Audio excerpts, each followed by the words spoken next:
Chaitanya Prabhu Nityananda Jayapataka Gadadha Sivasadi The following is a class given by His Holiness Jayapataka Swami Maharaja on October 2nd, 1980 in New Orleans, Louisiana. The class begins with a reading from the Srimad Bhagavatam, Canto 1, Chapter 16, Text 23.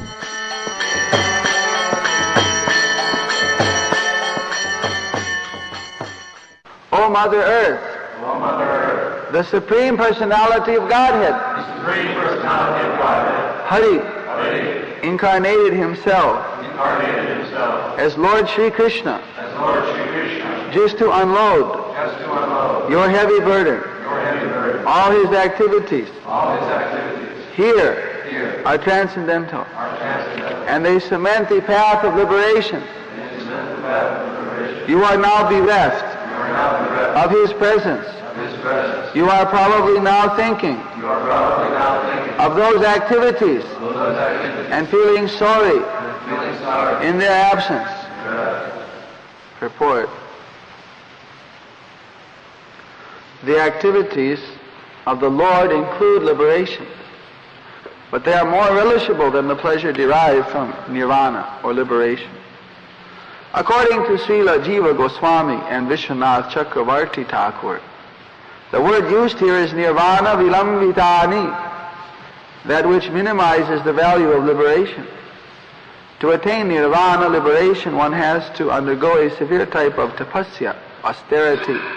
But the Lord is so merciful that He incarnates to diminish the burden of the earth. Simply by remembering such activities, one can defy the pleasure derived from nirvana and reach the transcendental abode of the Lord to associate with Him, eternally engage in His blissful, loving service. Thus end the purport by Srila Prabhupada.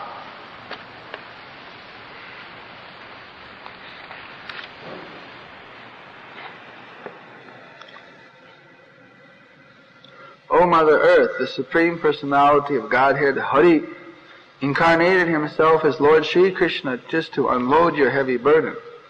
All his activities here are transcendental, and they cement the path of liberation. You are now bereft of his presence. You are now probably thinking of those activities and feeling sorry in their absence. The personality of religiosity is asking Mother Earth why she is lamenting.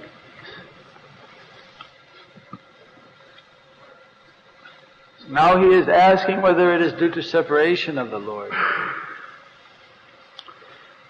When Lord Chaitanya Mahaprabhu asked Ramananda Rai, what is the greatest suffering that anyone can suffer in this world? Ramananda Rai said, the suffering of a pure devotee for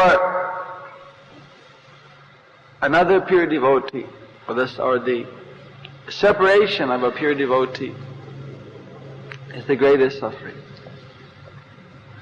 That is the greatest, most intense separation. So, Mother Earth is actually a great devotee, Prithvi, and she was very fortunate to always have Lord Krishna lotus foot dust on her body. Others were sometimes separated from Krishna, and sometimes they were united with Krishna. But the whole duration of Krishna's pastimes, Mother Earth was having his lotus feet touching her. So you can imagine the extensive separation she must have been feeling when Lord Krishna left. The devotees of Chaitanya Mahaprabhu, it can hardly be described the situation that they were in once Lord Chaitanya Mahaprabhu left this world. Knowing that when the Lord leaves, the intense separation one feels. Haridas Thakur, he requested Lord Chaitanya that he wanted to leave first. Therefore, on his request, that wonderful pastime of the disappearance of Haridas Thakur and his samadhi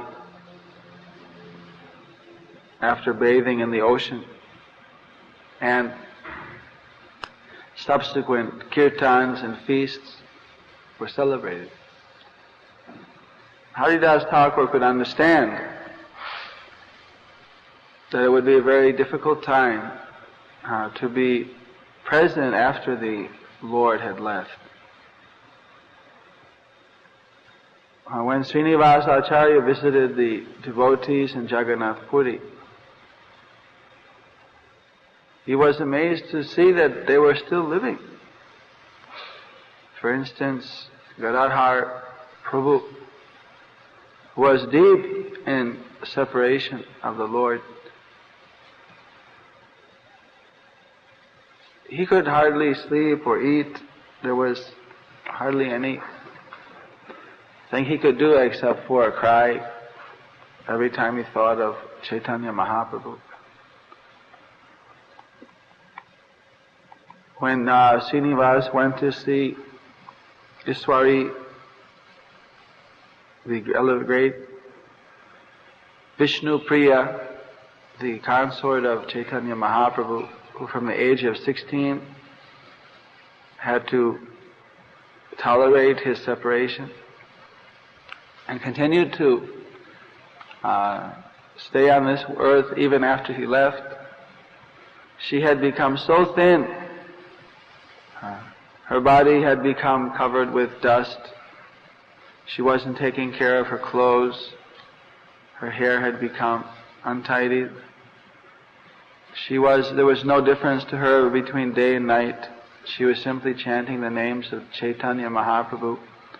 She was simply engaged in offering him worship. Yet, to see her, those who were greatly fortunate enough, she was so effulgent, one could understand she was completely transcendentally situated. This is a very difficult thing for someone who is on the gross material platform to understand. But actually these great souls, their position in this intense worship of Lord Chaitanya or Lord Krishna becomes transcendental.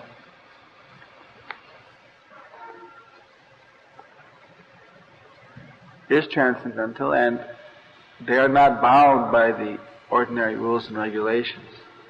This is a very much exceptional situation. At that point, they are no longer able to preach. They are simply engaged in the worship of the Lord. So, the personality of religiosity is asking Mother Earth that these may be, in other words, the symptoms that she's experiencing may actually just be symptoms of separation for the Lord. He would ask different things. That is it because of the irreligious kings? Is it because of the irreligious activities of the people? Why you are lamenting? Now he's asking, it must be because Krishna has left. It is natural that when the spiritual master or when the Supreme Personality of Godhead leave, that the disciple or the devotee will cry. It is natural that they will feel separation because there's a relationship of love. There's an intense relationship, so it's very natural that these things will happen. So the personality of religiosity is very expert, astute in understanding the different facets of religiosity, so he's inquiring finally if this may not be the symptoms that she is experiencing. And soon she will reveal her mind. Vishwanath Chakravarti Thakur, who is especially blessed by Mother Saraswati, the goddess of learning, has instructed us that nirvana vilambitani means that which puts nirvana or liberation to shame, far transcends it. People are trying very hard to get out of the cycle of birth and death to get salvation. And as a result of that, some people succeed. But Vishwanath Chakravarti is saying that that success is insignificant compared to someone who gets pure devotional service for Krishna. Because simply by remembering the pastimes of Krishna, they are so powerful, they are so wonderful, that one transcends by far the pleasure of impersonal liberation. There's an example that if you take all the happiness that a human being can have, that a human being, the standard of perfect happiness of a human being, and if you give that to numeral 1, and take that as a standard, on this earth, the maximum. Of course, the Vedic intelligence is completely transparent. So of course different people may have different ideas what is maximum happiness. But actually the maximum happiness a person can have is the happiness of someone situated in the mode of goodness. Today their conception of happiness, contaminated by the modes of passion and ignorance, may give them a spurt of happiness, but then it throws them into anxiety, fear, lamentation, and misery. So that kind of happiness is not considered very significant. But if one takes that, whatever the maximum happiness that one can have on this planet, in one's life, is one, then from there we can start to begin to understand the relative happiness in this universe. And there's a scale that from here, if one goes to the Gandharva Loka, then his happiness increases and he becomes 10 times happier. If he goes to the, I forget the exact, there's the Chanara, Kinara, Siddha. Each time one goes, it goes up to 100, then 1,000, then 10,000, and 100,000. Finally, when one gets up to Indraloka, it's hundreds of thousands times more happiness than what one experiences here. And when one comes up to Brahmaloka, there again is thousands of times more happiness.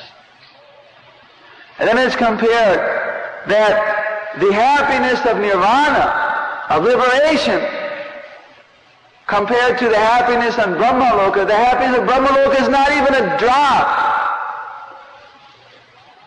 compared to the ocean. That is how great the transcendental happiness of liberation is. And then it goes on and compares that the liberation, if you compare that with the happiness experienced by a pure devotee appreciating the pastimes of Krishna, that whole ocean of liberation is just like the impression of water, the impression of a calf's hoof, that quantity of water, compared to the whole ocean, the transcendental bliss of Krishna's pastimes. So people on this earth are struggling for an insignificant quantity of happiness. When with the same effort, with even a fraction of sincerity, one can easily transcend all his expectations, trillions and billions and unlimited numbers of times, by rendering pure devotional service. Actually, everyone is being cheated.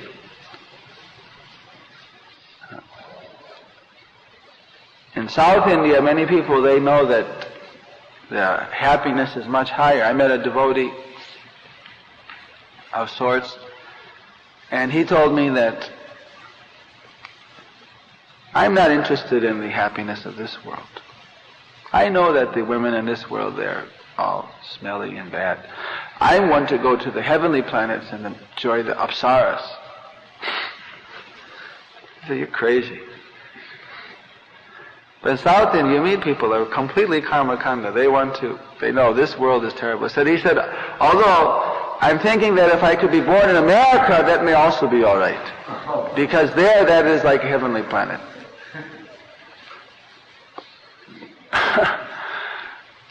They have funny ideas, some people.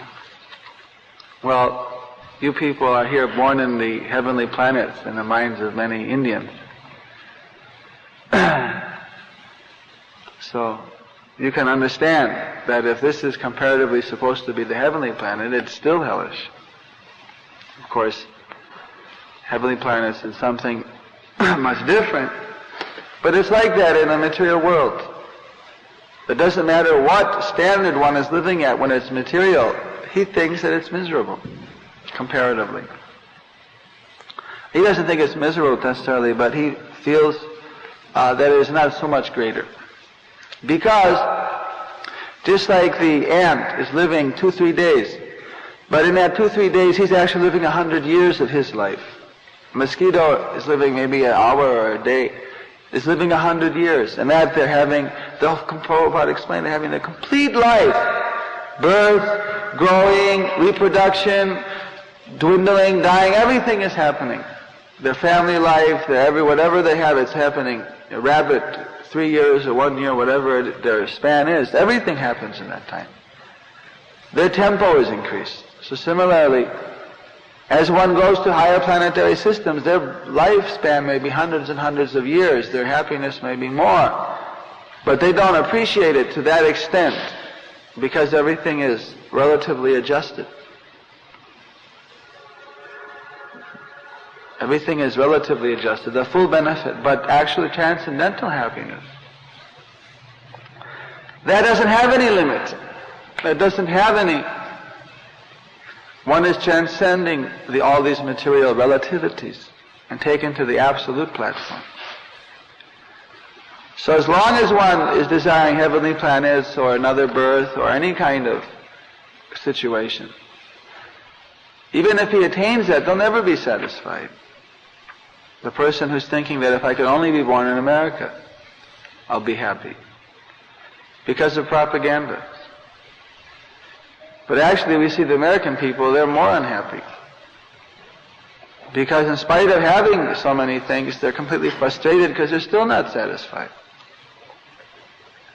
The have and the have-nots. But those who have, they're frustrated, and those who don't have are frustrated. Prabhupada gave the story about the Delhi Laddu, or the Lucknow Laddu. That there's a sweet shop in Lucknow where they serve very wonderful sweet balls. And they advertise that this sweet ball is so wonderful that anyone who hasn't had it, he can understand his life is wasted.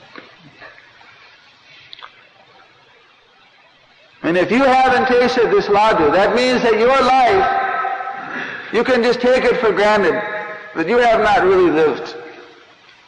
Therefore your life is useless. See, 90% wasted. But if you take that sweet, even you take it, as soon as you had one, it was so good you want another one. And you cannot rest till you get another one. So then you're feeling very frustrated by not having it. So in this way, Srila Prabhupada explained that in either case, whether you've tasted it, your life is wasted, and then once you've tasted it, it's still wasted because you're still not satisfied. You can't live without getting it again. So over this sweet, if one doesn't take it, he doesn't spend any money, doesn't waste any time, doesn't go to the store. All right, so he may be feeling some anxiety that I haven't tried it, I haven't tasted it. But the person who's tasted it, he's still in anxiety, but he had to pay his money, had to go down there, he's still frustrated. So it's better not to waste any money. So, material enjoyment is like that. We may have so many conceptions, what is happiness? But when we get that, it's not what we wanted. This way, as soon as we desire material things, we're controlled by the illusory energy. Prakriti kriyamanani gunai khanamana sarvasa ahankara yuratma kottahamiti manyate. And as soon as we desire Krishna's service, then we're under the protection of the divine nature, of Subhadra Devi. So we can choose who we want to control us. Because we're going to be controlled by material desires or by spiritual desires. So Lord Chaitanya is saying, Jeev jago gora chandra bole, koto nidra jao maya pisa chira kole. How long will you remain sleeping on the lap of the witch Maya? How long do you want to be kicked, and kicked again? So why do we cling to the feet of Maya when she's only kicking us? We should simply take shelter. Ami bina bandhu kayache tomar. Who is a friend? Who is your true friend except for me? This is Lord Chaitanya's statement. He has come here, he has given us the Mahaushadhi, the great medicine, Harinama. Because by chanting Harinama, one instantly gets a drop of the nectar of transcendental life. And then if we continue to chant, one day we will experience the ocean of transcendental happiness. Even that one drop is worth more than all the material happiness in the world put together. Far, far more. Because everything in the material world is so relative, is so mixed with misery, that it never satisfies. But even one drop of Krishna's transcendental qualities, appreciation, fully satisfies the soul. Therefore first prayer of the Shikastakam, Sravana tells us that simply by chanting and hearing, our ocean of transcendental happiness, our transcendental knowledge, everything is realized.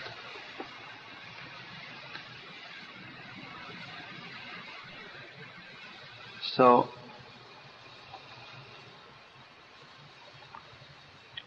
we should see that who we want to serve, because servant we are. Jiva Sarupoi Krishna Mitra Das. We are the eternal servant of Krishna.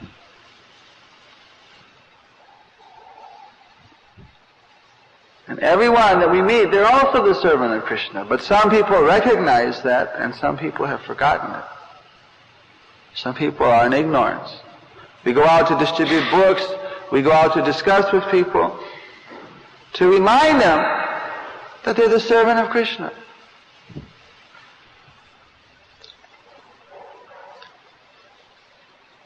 That they are now serving Maya, and that service is killing them.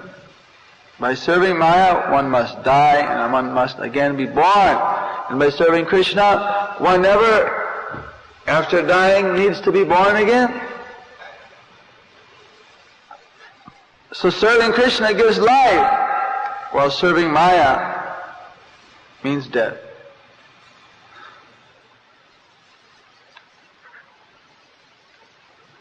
So, therefore, the devotees are considered to be the most compassionate of all people.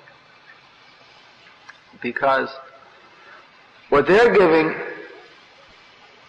that gift has got no comparison anywhere in this universe. People are sleeping in illusion. And when a devotee wakes that person up, begins his spiritual life, that means that everything is about to change. Everything has already changed. Just like Narada Muni, he prayed that simply by taking the Mahaprasad of the Bhakti Vedantas, his ability to understand spiritual life, his attachment for spiritual life, and his taste for chanting the holy name, everything became manifest. Prabhupada describes that it works like a favorable, in a good sense, slow poison. We take chanting, we take prasadam, gradually this transforms our material desires and puts us on the transcendental platform. We become attached to Lord Krishna. When the king Virambira Maharaja stole the books from Srinivasacharya, Srinivasa was feeling such separation. He fell down. He was smashing his head. You can imagine, he was given all the books by the residents of Vrindavan. Take these books to distribute them. And on the way, they're all stolen. The Chaitanya Charitamrita, the Bhakti Rasamrita Sindhu, the Saraswat the Dagda Madhava, Lalita Madhava, all the books of the Goswamis that they have spent years and years writing by hand, filled with the nectar of Lord Krishna's and Chaitanya Mahaprabhu's pastime. They're all stolen. Narottam Thakur, Shyamananda Pandit, who are with him,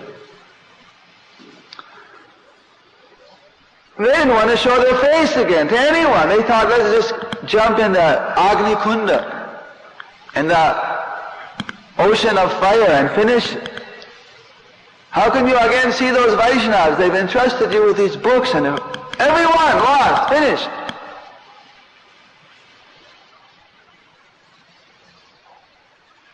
But somehow or another, Srinivasacharya got message that if he goes to the one king, Virambir Maharaja of Vishnupur, in the forest, he may be able to find these books. So he comforted the other two and had them go back to preaching, and that he would soon inform them.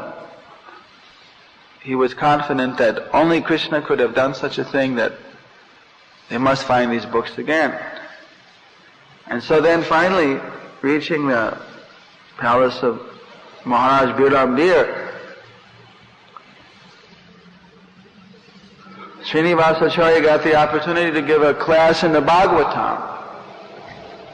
And by hearing the Bhagavatam, the Virambir was convinced about the exalted position of Srinivasa, and he surrendered at his lotus feet. And actually, the scriptures describe that by simply having those books in his palace, simply by seeing those books, his whole life was transformed. He became purified. No sooner did he see those books, they were so powerful that his heart became pure. Immediately he started to feel that I have committed a great offense. These books are belonging to some great Vaishnava, and I have taken them. Because he actually arranged to have these books stolen, the same Virambir Maharaj, by a special green beret team of armed robbers. But as soon as he saw the books, his heart was melted. So just by having the transcendental literatures, people are benefiting so much they can't even imagine. And the Karmakanda Shastras or the Bhagavat Mahatya, it gives so many, just by, without even reading, just by seeing Bhagavatams or by all the different wonderful reactions one can get. Then if one actually reads the Bhagavatam, if he actually understands just the smallest portion, he reaches all perfection. And actually, one thing leads to the next. So these transcendental literatures, they are so important.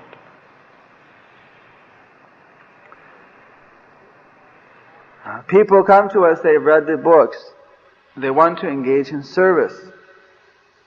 If we can engage them in chanting, if we can engage them in further service, we know that because of association with these literatures, their devotional life has been begun. And now if we can further encourage them, it's possible that in this very life, they can completely finish off all their material attachments. They can completely become attached to Lord Krishna's lotus feet.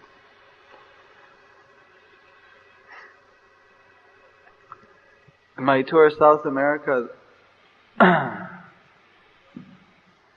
we're discussing this point, and now the devotees in different places, whenever they go on Sankirtan and they meet a favorable person, they get him to sign his name, become a friend of Krishna. In other places they call it folk friend of O Lord Krishna, and do different things. But there it's amigo de Krishna, Spanish, friend of Krishna. And then they have people that cultivate those people. And I know Adhikesha Maharaj in his zone, in the northeast, he's told me that some of the people they've cultivated in that way, forming to them together in groups, have actually already turned into full-fledged temples and preaching centers over a period of 2-3 years.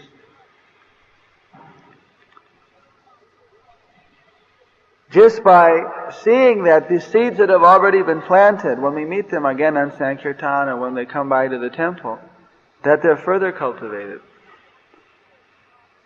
that they're further watered.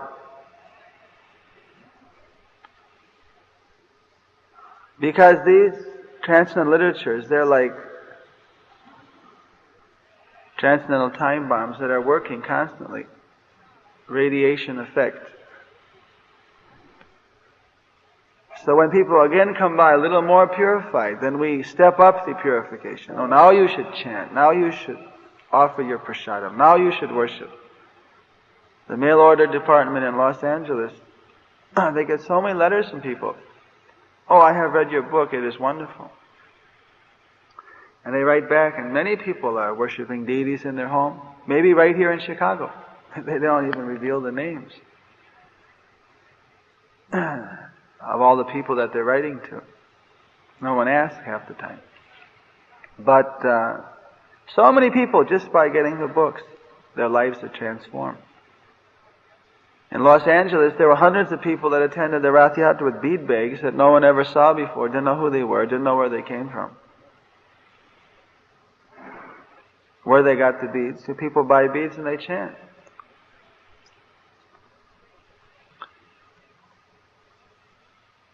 And automatically a person becomes attached to Krishna. So Rupa Goswami says, Yena tena prakarena, that by any means if one gets one attracted to Krishna. You see, then when one is attracted, then you can introduce more and more rules and regulations to avoid all the offenses, to quickly wind up all the impediments of pure devotional service.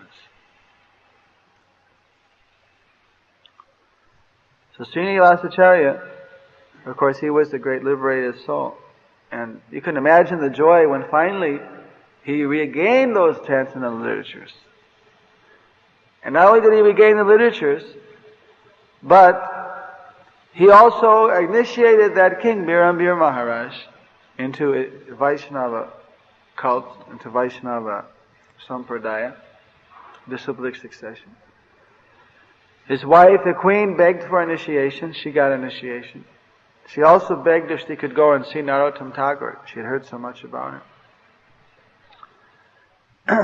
And the king personally helped to publish those books by hand and distribute. So, everything happens simply by trying to carry out the instruction of the higher authorities. There may be setbacks, there may be difficulties. We have to avoid all offenses against Vaishnavas. When we offend a Vaishnava, Krishna, he can tolerate some offense. He can forgive someone for offending him. But he can't forgive someone who offends a Vaishnava.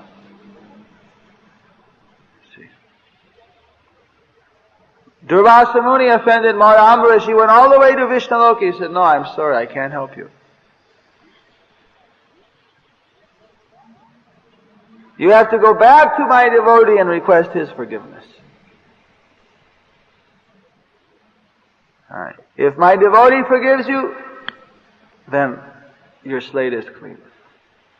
But I cannot forgive you. You have offended my devotee. And again, Durvasa had to go all the way back.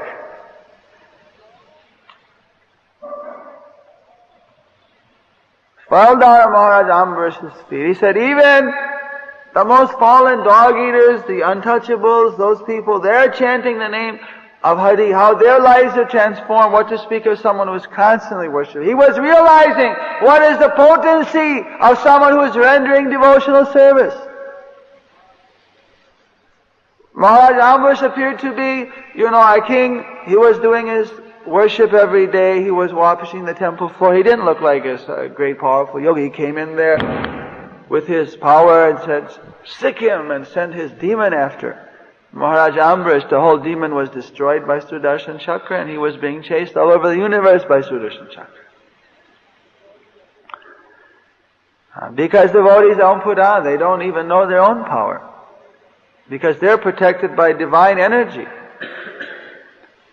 So Prabhupada said we should be very careful not to offend other Vaishnavas. Even a little, big, medium, is very hard to see, you see, relatively, where a Vaishnava is situated. Someone who is serving the spiritual master, who is serving Krishna, he's a Vaishnava. And to offend a Vaishnava is very bad. It should be completely avoided.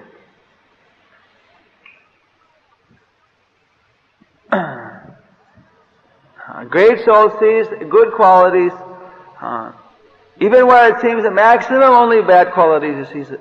Oh, here's the good quality. Remember in Mayapur, Srila Prabhupada commented that the spiritual master, of course, he says his duty is to find the faults in the disciple and rectify them. But he never rejects a disciple who wants to serve. The spiritual master always sees the service rendered by the disciple. So even the disciple makes countless mistakes. If that service desire is still there, he adjusts. But when there's no service desire, of course,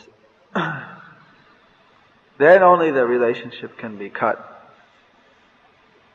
Only if one blasphemes the spiritual master, loses faith in the spiritual master, then he's finished.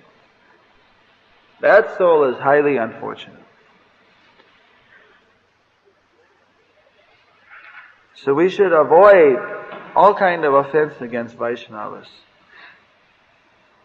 You see, it's very painful to Krishna, very painful to the other Vaishnavas, and very harmful to our spiritual life.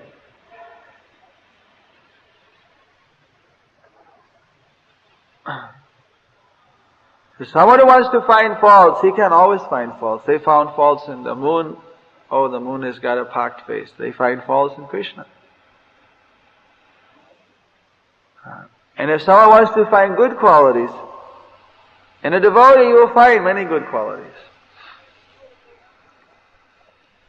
Even if there's a bad quality,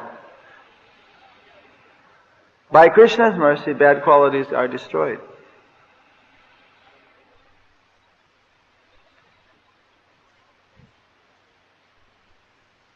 So now is a very difficult time because our spiritual master and founder Acharya, His Divine Grace A.C. Bhaktivedanta Swami Prabhupada, has transferred his pastimes to some other place in its visible form, but his pastimes are still going on, and his movement is still spreading. And so we have to all work cooperatively together that his desires are actually achieved. He said that only half my work is finished. You must finish the other half. But in the 12 years' time, the quantity of achievement is inconceivable.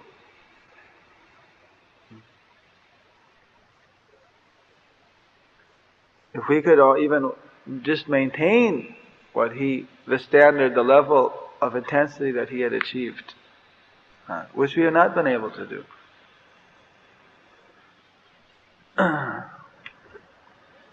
3 years ago, book distribution in America was much greater than it is now.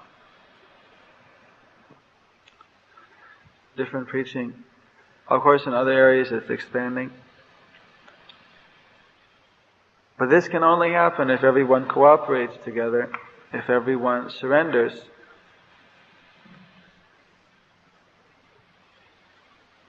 Taking Lord Chaitanya's idea as the prime idea, and when Maya's idea coming up, casting that aside. This choice is always before us, Maya's idea and Krishna's idea. And if we are too much in association with materialistic people, we will choose Maya's idea. We will neglect the order of our spiritual master. Even Maya dresses the idea up to appear Krishna conscious. Sometimes. But it goes against the order of our spiritual master, so actually it is not the proper thing. So we have to stick very rigidly to the Guru, Sadhu, Shastra, the scriptures, the spiritual master, and the Sadhu, the great devotees' instructions, and guide our lives by them.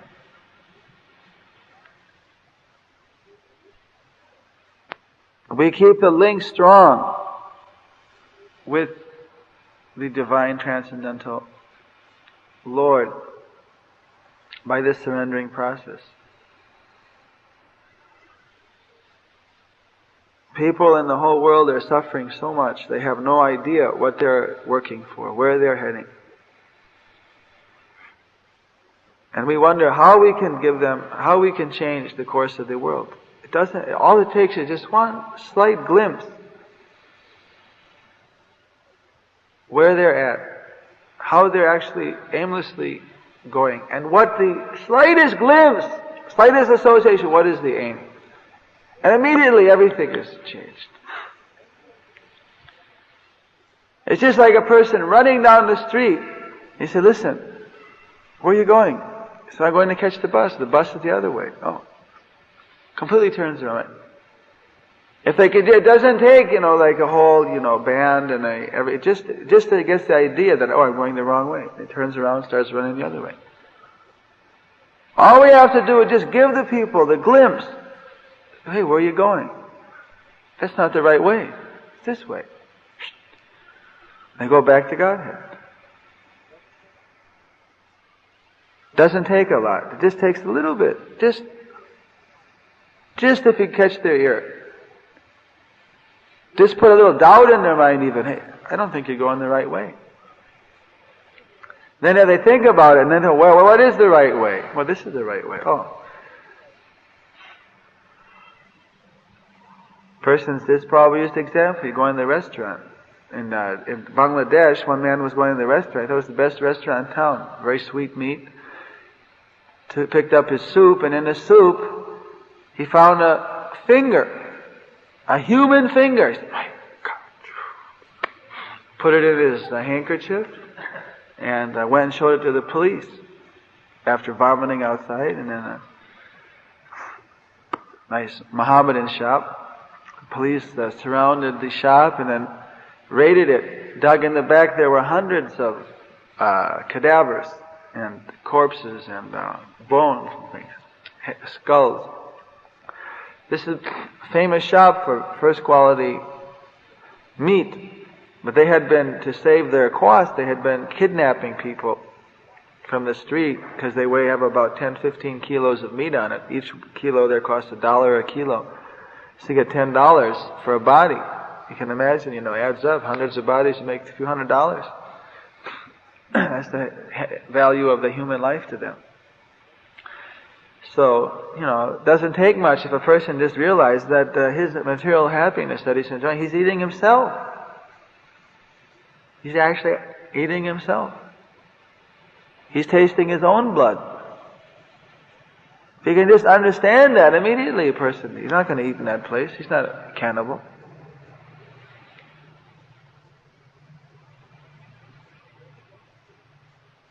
So first of all, people, we just have to catch their ear. They have to listen to what we're saying. And if they just hear a little bit, everything changes. Just a little prashana, just a little association with the Transcendental literature.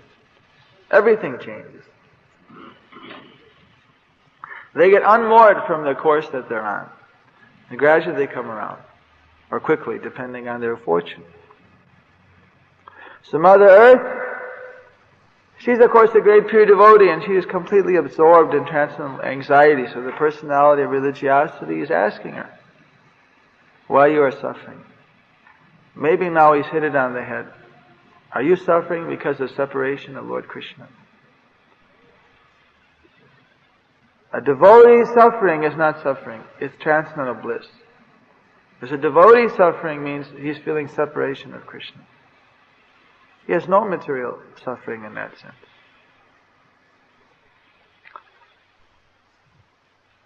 So, in future verses we will find out more. Thank you very much.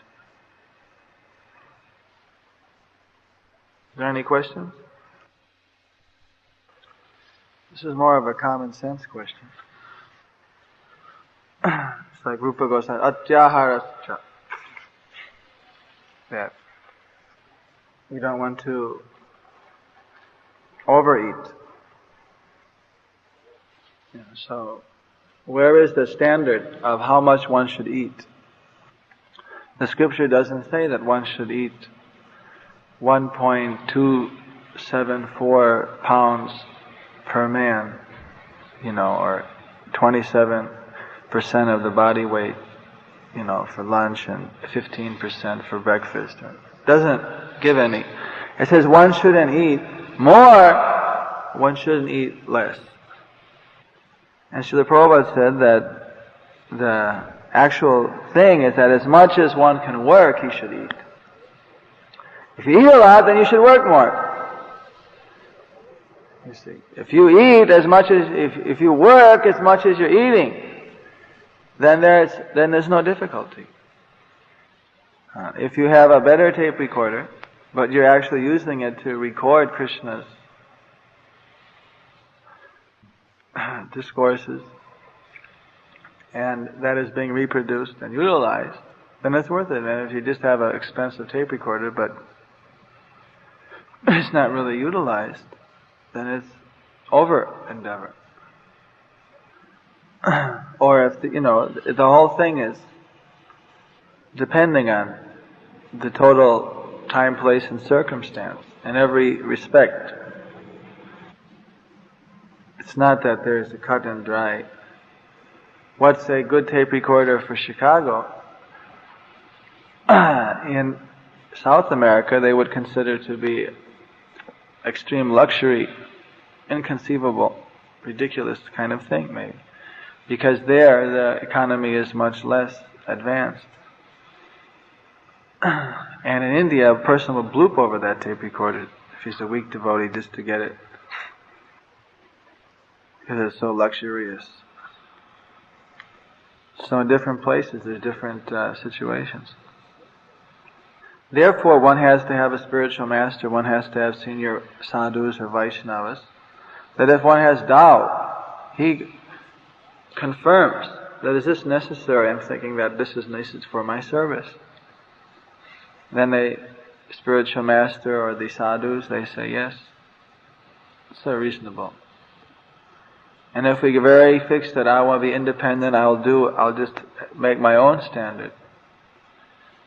Then we're responsible. If we do too much, if we're wasteful, Krishna will hold us responsible. But if we take the advice of senior Vaishnavas, then we're not responsible. You see, we are following the higher authorities, we're following the Vaishnava. So why should we take an unnecessary risk? Therefore we always consult with Vaishnavas on anything where there's any doubt. Even there may not be any doubt, but in our mind so much, but we may also consult just to be sure, just to show the proper procedure. And if we're very rigid to do everything independently, then we're responsible. And if we misuse the funds that Krishna gives us, if we overeat, overaccumulate, then Krishna will hold us responsible. And Prabhupada said, why should we take unnecessary risk? What is the need? If everybody in the temple has, what does it cost? $2,000 nakamishi to be, then the temple probably would not be able to offer any flowers to Krishna. But maybe one temple needs one good recorder, and then everyone else makes copies. So things have. That's why there's temple presidents, and why there's regional secretaries and GBCs and senior devotees, to try to create a balance. But it's a common sense question. One shouldn't take more than necessary. And if Krishna is provided, there's no offense in taking what is necessary.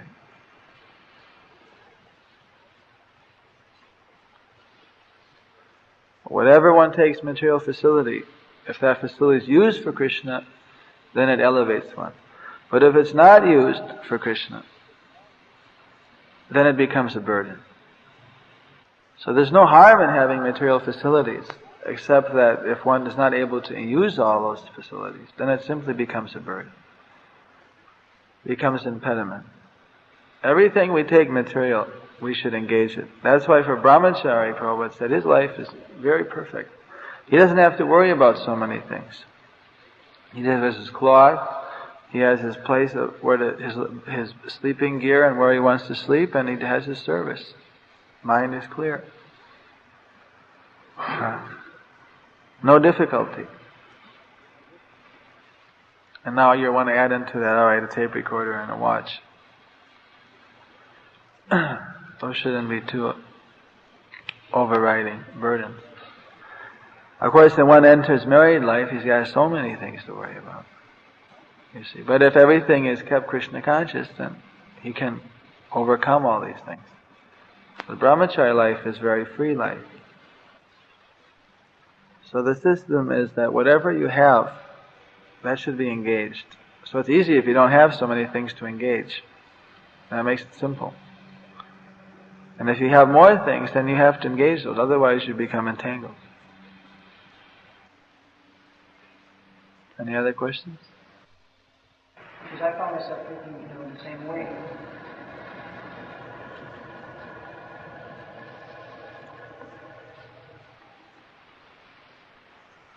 Of course, the goal of Krishna consciousness is to develop our friendship with Krishna and the spiritual master. One needs the association of Vaishnavas. Because we're born in a material world, our tendency is to always see the faults in others and to always see the difficulties in a situation. But actually the difficulties in situations, Prabhupada said that failure is a stepping stone to success. That there's a verse in the Vedas. It says, Chandan Chandang Punarapijuna Chandanam Chandava Kancham Kanchang Punarapipuni kanchanam kanchavarnam, that the more that one burns the gold, the more lustrous it becomes.